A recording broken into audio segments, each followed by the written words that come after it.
Now, I've never been to space, but it's been said that from outer space, there are three man-made technologies that are visible: the Great Wall of China, the electric illumination of the world's largest cities, and the third one are the green crop circles created by center pivot irrigation. It's been said that the center pivot irrigation system is perhaps the most significant mechanical innovation in agriculture since the replacement of draft animals by the tractor. Today, over 50% of the irrigated fields in North America are using the center pivot concept, and other modern agricultural countries are quickly catching up, like Brazil, Argentina, Australia, New Zealand, and South Africa. Now, it's no coincidence that this agricultural technology was invented by someone who farmed on top of the largest aquifer in the Western Hemisphere, and actually found it written several places that it's the largest aquifer in the world. So I'm going to call that debatable. Some places say Western Hemisphere, some people say the world, but you get the picture. It's big. Of course, I'm talking about the Ogallala Aquifer, which is sometimes called the High Plains Aquifer. Geologists estimate that this aquifer was formed about 5 million years ago by ancient erosion from the Rocky Mountains carried eastward by river, along with additional accumulation of countless rains and snows over many, many, many years.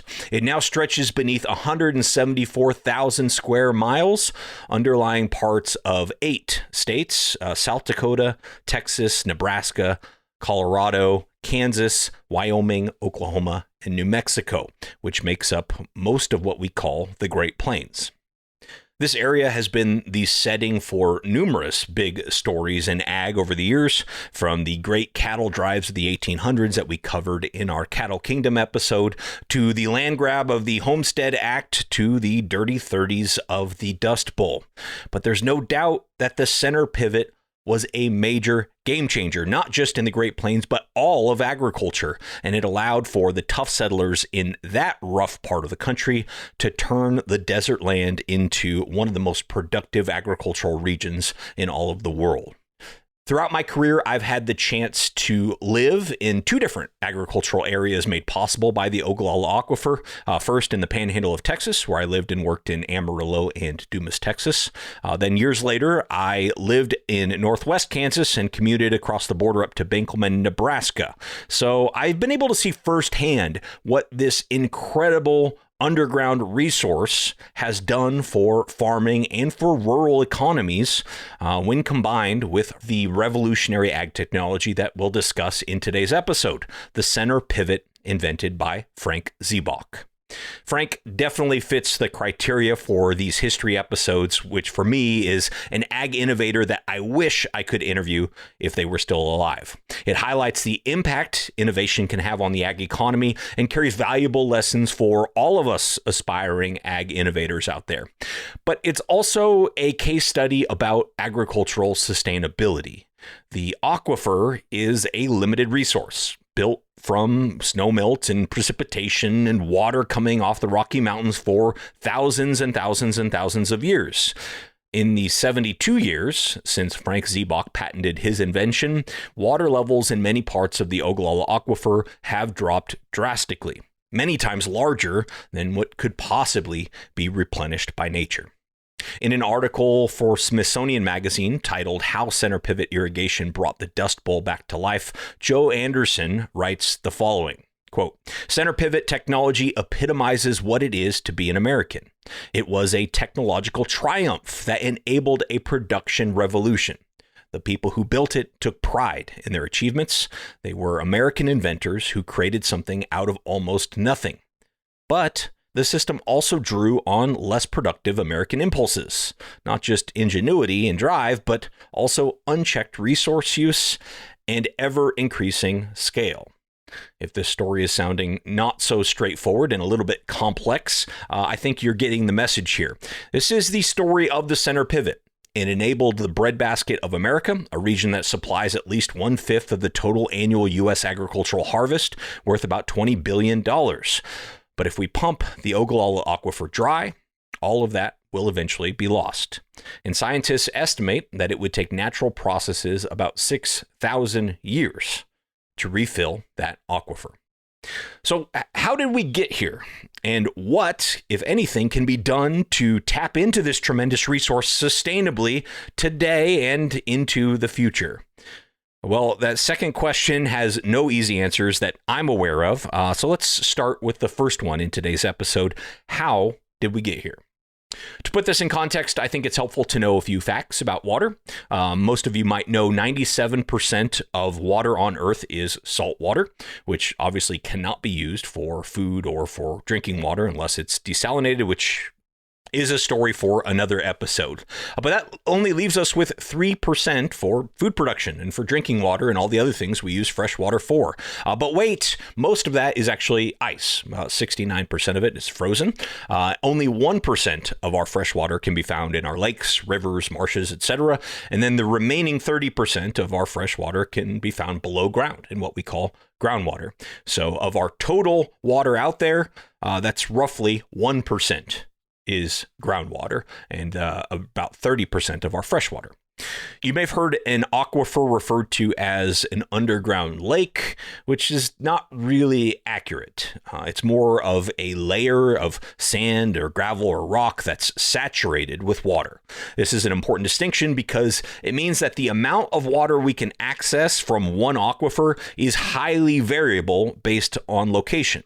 In other words, one area of the aquifer could be going dry while other areas have ample water. It's not like it's going to remain even throughout as it drops, like a lake would, whereas a lake as it drops, it kind of stays, level. That's not the way aquifers work. So while one farmer might be happily pumping from a seemingly endless supply of water, another from the same aquifer could be on the brink of economic collapse just a short distance away. And we'll get more into this complexity a little bit later in today's episode. What's significant about the Ogallala Aquifer is, of course, its size and the area it covers. The U.S. Geological Survey estimates that the Ogallala Aquifer can hold about 978 trillion gallons of water, which is more water than is in Lake Huron. So it was discovered in the 1890s by USGS geologist N.H. Darton in western Nebraska, who named it after the town nearby where he discovered it, Ogallala, Nebraska. I don't get the impression that he had any idea at that point how vast the aquifer really was, but this was a major discovery that happened shortly after the Westward Railroad expansion and the Homestead Act, bringing numerous people to the Great Plains, and some of the scientists of the day notoriously promoting the theory that rain follows the plow. I think most of you know what disaster that led us into. So we were in these tough times and tough conditions where people were moving out to the Great Plains to the west. They were thinking that these scientists were onto something when they were saying, rain follows the plow. They were plowing things up. They were trying their best. And as tends to happen in that region, it turned from a wet pattern to a dry pattern and led to pretty disastrous conditions. Now, keep in mind, before this time, most of the region had no permanent settlements. Native American tribes would use the plains for seasonal hunting and then retreat to river valleys. Spanish conquistadors, Native Americans, cowboys, soldiers, settlers all battled thirst in the dry conditions of this area, having no idea how much water was stored not far beneath their feet. In the early 19th century, explorers labeled the region between the Rocky Mountains and the 100th Meridian, which is this exact region that we're talking about, the Great American Desert. It was widely looked at as a bit of a hopeless waste. Of course, the story was really different based on whether you arrived during that wet pattern or that dry pattern, which was one of the reasons so many settlers were lured in and then faced conditions that were much, much drier and more difficult than they expected. So the discovery here of N.H. Darton of this massive aquifer led to a lot of windmills and other sort of rudimentary systems for trying to pull that water out, in addition to diverting as much surface water as they possibly could to farm it. But this was limited to either having nearby access to a river or lake or stream, and then windmills themselves are limited as well. They're designed for shallow water and can only produce enough to farm a few acres. Also, even in the Great Plains, you can't always depend on the wind, although if you've ever been there, you might question that, but it's true. The wind doesn't blow all the time. In fact, sort of only blows when you don't want it to, I think. But this was turning into this was leading to bigger and bigger issues, even as gas-powered pumps started to show up on the scene in the late 19th century, early 20th century. It was slow because they were expensive and out of reach for many of these farmers. But an even bigger issue was the drought that hit the region in the 1930s, leading to the Dust Bowl. I'm not going to get too far into it on this episode. I highly recommend you read the book The Worst Hard Time by Timothy Egan. In fact, I should do an episode on that book at some point. It's just a brutal portrayal of life during the Dust Bowl. But this understandably started to call into question whether or not the region was really suitable for farming. Government scientists were pushing to classify each acre according to its productive capacity and then buy out land that was deemed as submarginal. But eventually the drought came to an end and World War II began, and those ideas were abandoned. So now it's time to wind back the clock just slightly back to that time when N.H. Darton was doing his work in Nebraska that led to the discovery of the Ogallala Aquifer. It was about that very same time that Frank Zybach, the father of the center pivot, was born. He was born to Swiss immigrant parents, Edward and Lena Zybach, in Lafayette, Oregon. But after just a few months, the family relocated to Nebraska, to the Columbus, Nebraska area where Frank would spend most of the rest of his life. Similar to Cyrus McCormick, if you remember that History of Ag episode, Frank's dad was both a farmer and a blacksmith, which were both trades that Frank took an interest in, but especially in the shop, in inventing and building things. He ended his formal education in just the 7th grade, but continued to tinker and invent things throughout his teenage years and into his 20s. He would go on to earn 9 patents, including the invention of a driverless tractor, believe it or not. So this would have been in the early to mid 1900s. He comes up with this concept of the driverless tractor, which plowed concentric circles in ever decreasing size from the outside to the middle. He also worked on an automatic transmission for tractors and trucks, but failed to ever perfect that idea. The story of the driverless tractor is cool to me, though. There's a great article that appeared in the McCook Gazette in 2018 by a guy named Walt Senhert called The Boys from the Valley, Frank Zybach, where Walt is remembering a time he got to have lunch with Frank before he died. So this would have probably been in the 1970s. And he got some firsthand accounts of some of Frank's life experiences. I'm going to read the passage from this article here. He said, Walt says, one day he was plowing his field, he being Frank. He was plowing his field on his farm in eastern Colorado, getting ready to plant a crop. And it suddenly occurred to him that plants grew just as well in crooked rows as they did in straight ones. Building on that thought, he decided he would plow his field in circles. He began in the middle of his field, plowed a tight spiral, then put the front wheel of the tractor in the furrow and let go of the steering wheel. The tractor continued to pull the plow in expanding spirals till it ran out of gas. Frank had found a way for the tractor to plow his field without his being there. He was free to do something else. Frank's intention had been to plant his field, cultivate it, and eventually harvest the crop in this same way. The operations had not worked out as well as he had hoped, and he eventually had given up on the idea of hands-free farming. By 1947, things hadn't quite worked out for Zybach. He was in his 50s already by this time, and none of his many inventions had really gone anywhere. But he continued to tinker and found work as a tenant farmer in eastern Colorado near the town of Strasburg. One day, he attended an irrigation field day near Prospect City, Colorado, and he observed that the labor needed to carry and assemble hand-moved irrigation lines. After each irrigation, the crew had to walk through the mud and take apart the individual pipe sections and then carry them to the next set and reconnect them. At that time, this was the only method of sprinkler irrigation available on the market. The extreme and inefficient use of manpower really caught his eye and caught his imagination. And although the idea of horse-powered circle irrigation was briefly and unsuccessfully experimented with in the late 1800s, he had never heard of the concept of it introduced without the horse at all.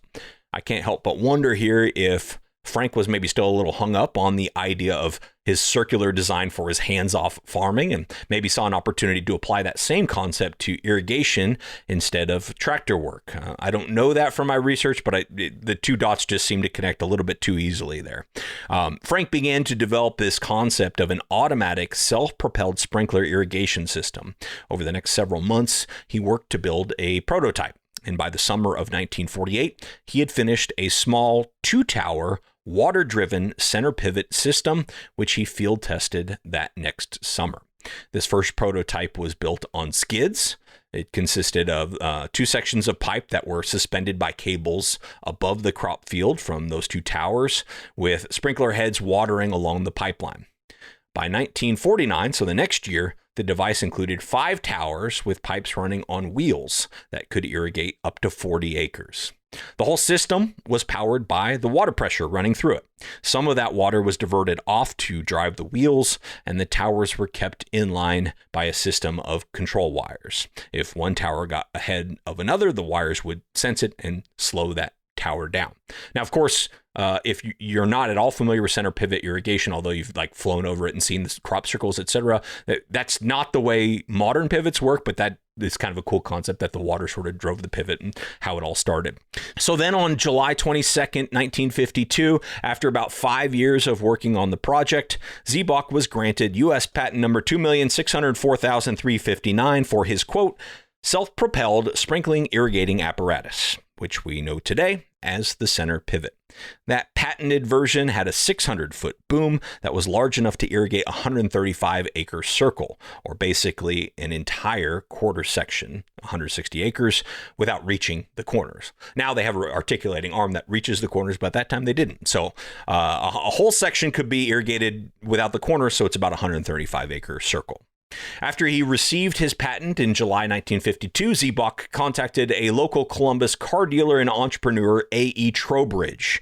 Trowbridge agreed to put up some capital, I believe it was $25,000, to begin producing Zybach's center pivot systems in a rented machine shop in Columbus. In return, Zybach sold him a 49% interest in the patent rights. Then from the spring of 1953 to September 1954, 10 center pivot systems were manufactured by this Zybach-Trowbridge partnership. And during this time, Zybach redesigned the system so the main pipeline was suspended about 9 feet above the ground. That way it could be used to irrigate taller growing crops like corn.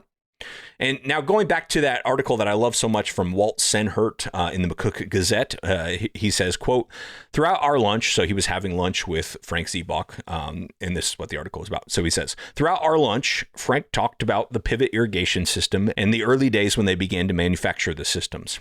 He said he guessed he'd probably been content to make a few of the irrigation systems in his shop for his neighbors, but his friend Mr. Trowbridge had talked him into a partnership. And together, they formed a small company in Trowbridge's hometown, Columbus, and they began manufacturing the equipment on a slightly larger scale. But he said it was very apparent that manufacturing machines and getting them sold was a far cry from tinkering in his shop, which is what he loved to do.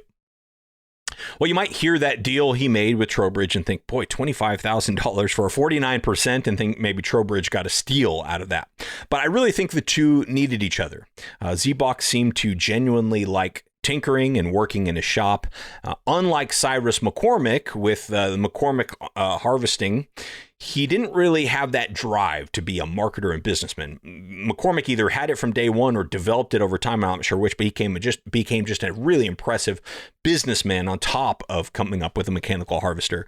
Zybach just wasn't that type. He seemed to find those abilities and that drive in A.E. Trowbridge. It was not only capital that Trowbridge was providing, but the means and the vision to turn this revolutionary product into a real business.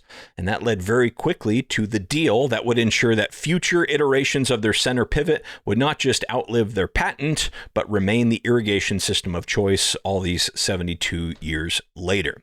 During that summer of 1954, Zybach and Trowbridge sold the manufacturing rights to the center pivot system. Robert Daugherty, then the president of what was known at that time Valley Manufacturing Company, negotiated arrangements for exclusive manufacturing rights to the center pivot system in exchange for a 5% royalty on each system sold until the patent expired in 1969. According to Walt Sennert's recollection of talking to Frank, he says Doherty brought Zybach and Trowbridge his vision of selling pivot irrigation systems not only in Nebraska, but across the nation and even outside the United States. Frank said they liked Bob's ideas and his enthusiasm. If he would do even a fraction of the business he thought possible, they would end up with more money than they'd ever imagined.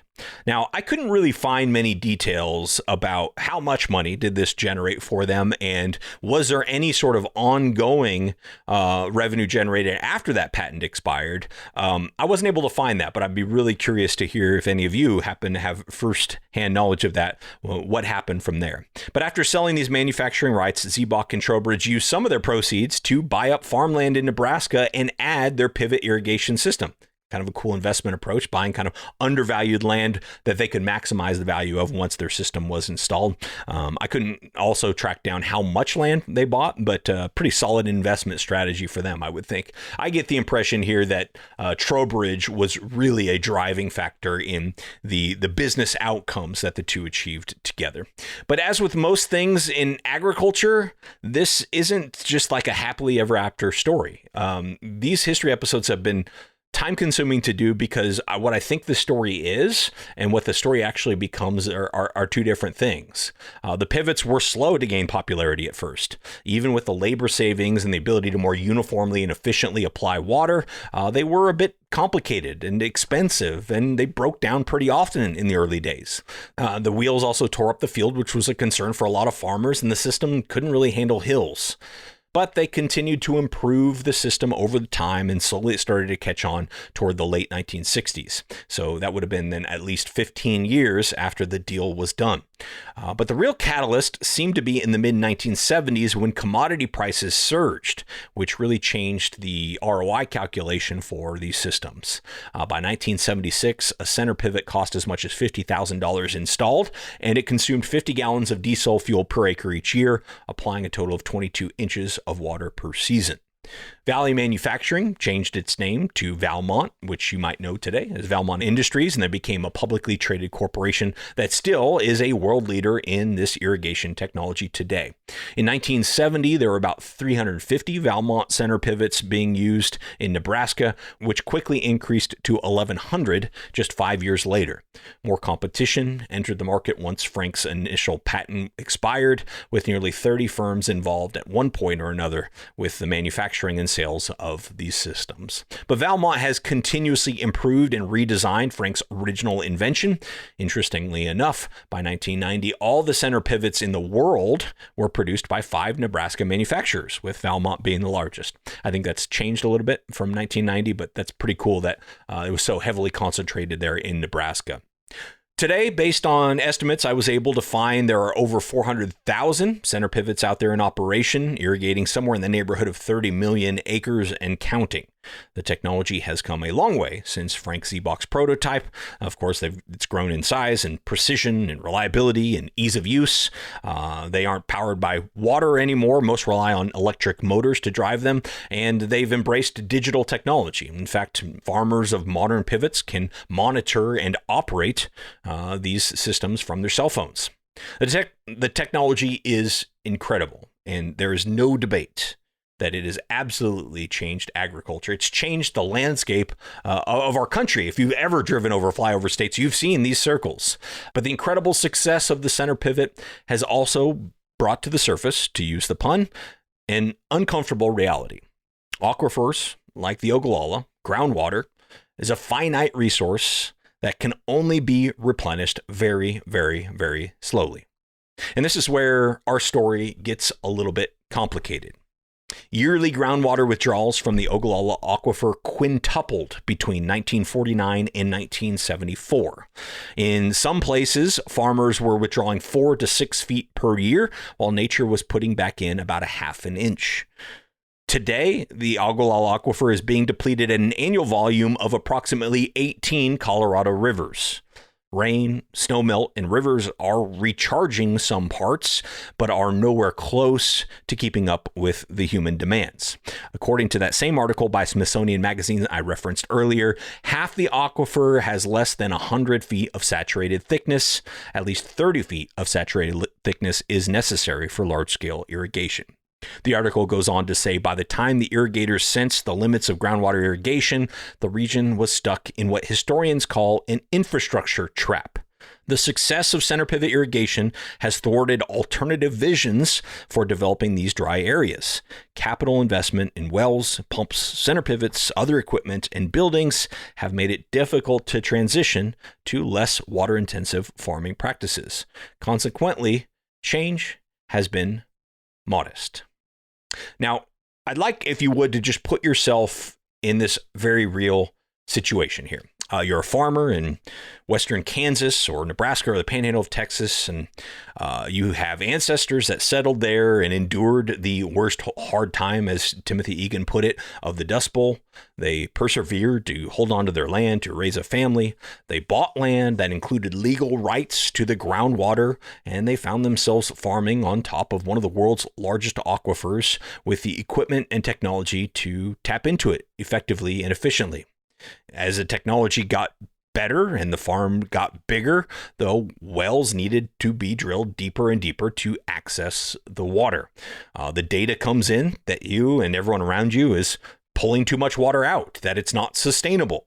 So you look for ways to conserve water, but it doesn't stop the drop in water levels because everyone around you is accessing the same aquifer and making choices of their own. You face thin margins and a high-risk environment year upon year, and you never know whether Mother Nature is going to bring you a dry year or a wet year. Your kids want to come back to the farm, and you'd like to see your grandkids also have that same opportunity like you had and your father had and your grandfather had, but it all rests on this aquifer being around. You know it's a vast resource, but you also know it's a finite resource, and you know that it's being overdrawn. But your livelihood and your legacy depends on this. So, what do you do? In one video I watched on the topic, Southwest Kansas farmer Jay Gerritsen summed it up well. In fact, in talking about this, he got emotional about some of that same stuff I just described. But he says, it just amounts to unilateral economic disarmament if you slow down your pump before your neighbor does. There are people who are in this very real situation. They're not selfish. They're not greedy. It's not like they don't care about the environment or about long-term consequences. They are forced to make these very, very tough decisions in a situation that doesn't have any easy answers that I'm aware of. So while technology continues to improve, like advancements in precision irrigation and in strip tillage to help soil hold more water and genetics to make the plants more resilient, it still doesn't seem to be the only answer to this very complicated problem. Nobody, including myself, likes regulation, and I'm the wrong person to even propose something along those lines, but there just seems to need to be more incentives for taking care of this resource collectively without sacrificing the families and the rural economies that depend on it. And I know we have people who are much smarter than I am that listen to this show, so I'd love to hear your ideas, because this is a really tough one that I am still trying to wrap my hands around.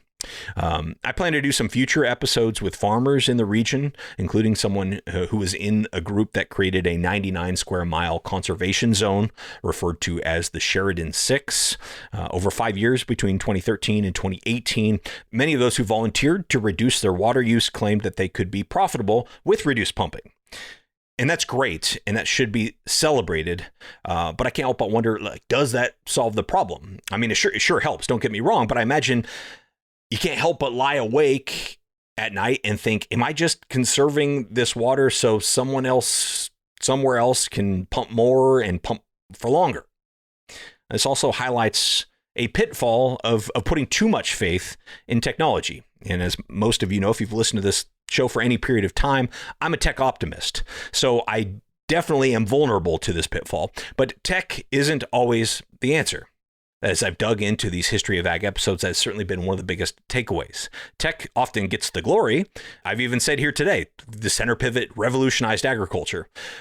But really, it's the incentives that drive the change. Those are economic incentives. Those are policy incentives. Those are socioeconomic incentives. It's not really the tech that drives the change. They can enable it, but they're not the drivers. Our current incentives are to grow more and to pump more. And advancements in tech largely just accelerate our progress to that end. I'm concerned that this will come back to bite us in the end, unless we somehow can change the game. I'll read one more section here that I highlighted in my research that I think speaks to this. This is from a history of irrigation technology used to exploit the Ogallala Aquifer. This is by Stephen White and David Crom. They say, quote, "This unbridled faith in technology was expressed by W.D. Rogers in 1976 when he was mayor of Lubbock, Texas. The history of this country is that as the need arose for anything, somebody was there with the right tool to take care of it. This is the way this country was built. The development of irrigation technology in the region during the 20th century provides us with a key to the origins of this attitude. The labor-efficient center pivot sprinkler system appeared as a kind of capstone in the evolution of pump irrigation. With this historical perspective in mind, it's easy to understand why the people of the Ogallala look to technology for the answers to problems of both the present and the future. While water levels have increased in some areas in most parts of the aquifer, they have declined at a faster rate than natural recharge, sometimes by a foot per year, because of production agriculture." Now, that is not an ag-friendly statement to make, but I did want to include it here, and I realize they titled their paper "A History of Irrigation Technology Used to Exploit the Ogallala Aquifer," so keep in mind there is some bias there, but I think this is something to think about, not just for this situation with the aquifer, but for technology in general. Technology is an enabler, it's an accelerator, but the incentives have to be there. You know, that has implications for business models, that has implications for understanding consumers and understanding markets, that has implications for understanding policy, all of which I want to continue to explore on the show along with technology, because I think it's an important reminder of the role technology will play in the future of agriculture and the pitfall we need to watch out for to not put all of our faith in just technology alone. That's my view on things. I'd love to hear yours. Now, I do want to be really clear here. I'm not saying that because Frank Zybach invented the center pivot system, that is why the Ogallala Aquifer has been depleted by so much. I think that was probably inevitable. The tech was inevitable because the incentives were there.